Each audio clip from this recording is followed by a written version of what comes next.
Halo semua, kita akan lanjutkan lagi materi CPU scheduling bagian kedua.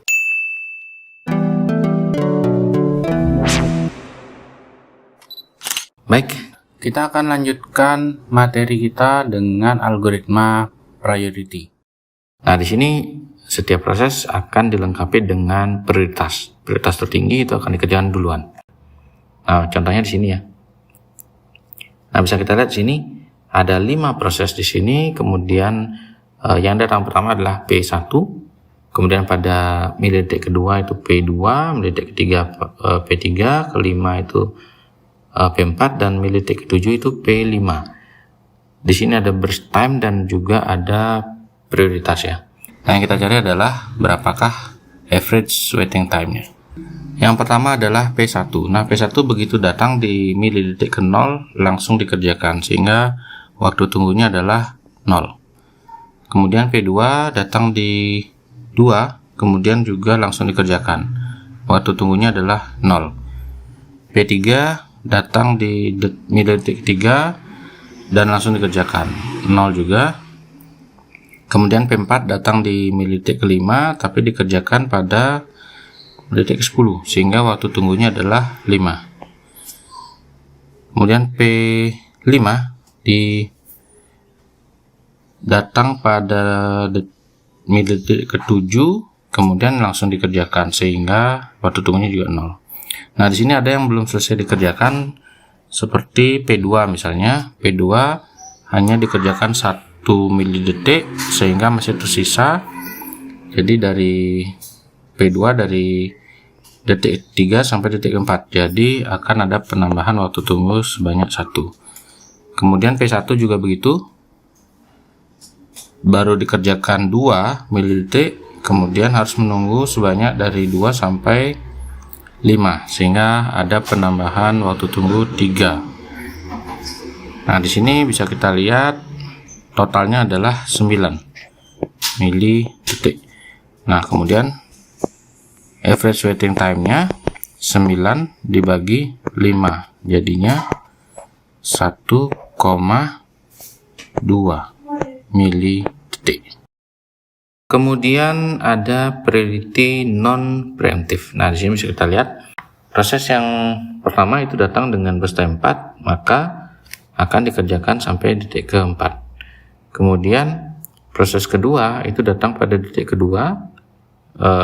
Nah, pada detik ke-4 ini ada berapa proses? Nah, ada 3 proses ya, dimana proses 1 sudah selesai, kemudian antara 2 dan 3 ini adalah 1 prioritas tertingginya sehingga P3 dulu dikerjakan.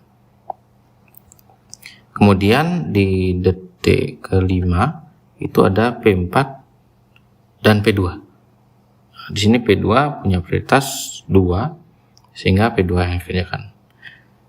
Nah, di detik ke-7 itu ada P5. P5 ini prioritasnya 0. Sehingga apapun terjadi maka P5 lah yang dikerjakannya. Karena prioritasnya sudah tertinggi. Sisanya sekarang adalah P4 baru yang telah dikerjakan. Berapakah AWT-nya? Average waiting time. Nah, P1 itu menunggu dan langsung dikerjakan itu 0 ya. Jadi P1-nya 0, kemudian P2-nya itu datang pada detik kedua tapi dikerjakan pada detik ke-4. Detik ke-5. Nah, maka akan menunggu sebanyak 3 milidetik. Ini P2, P1. Kemudian P3. P3 datang pada detik ketiga dan dikerjakan pada detik ke-4 sehingga menunggu 1. P4 datang pada detik ke-5 dikerjakan pada detik ke-10 sehingga menunggu 5. Nah, kemudian P5 datang pada detik ke-7, P5 dikerjakan langsung di detik ke-7 sehingga menunggunya 0. Nah, sini bisa kita lihat ada 9 sehingga AWT-nya adalah 9 dibagi 5 sekitar ya. Itulah priority non preemptive ya, jadi tidak bisa disela. Kemudian yang berikutnya adalah round robin. Nah, ini Round robin menggunakan time slice atau time quantum ya. Jadi akan ada quantum time-nya berapa milidetik dan selama itulah satu proses dikerjakan dan akan diganti. Nah, jadi apapun yang dikerjakan atau proses apapun yang dikerjakan pada quantum time selesai, maka proses itu akan diganti.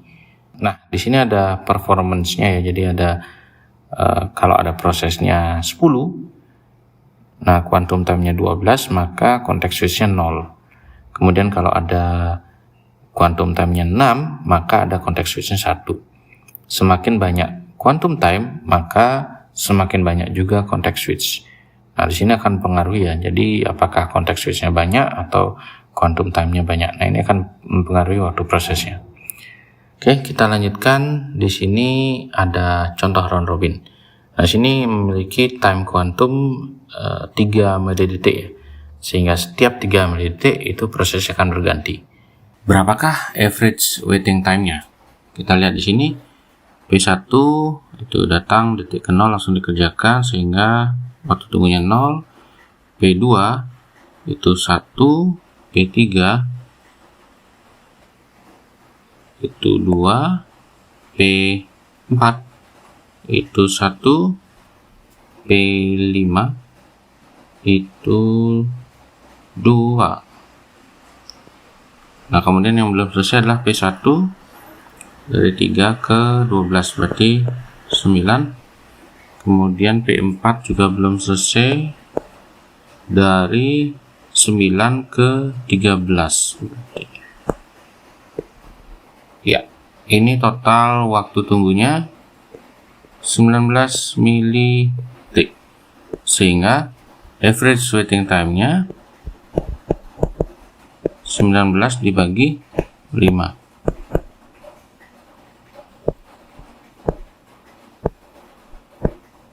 3,8 milidetik. Nah, itulah kira-kira waktu tunggu atau rata waktu tunggu. Ya, kita sampai pada bagian akhir. Silakan jika ada pertanyaan dan semoga bermanfaat ya. Terima kasih dan sampai jumpa.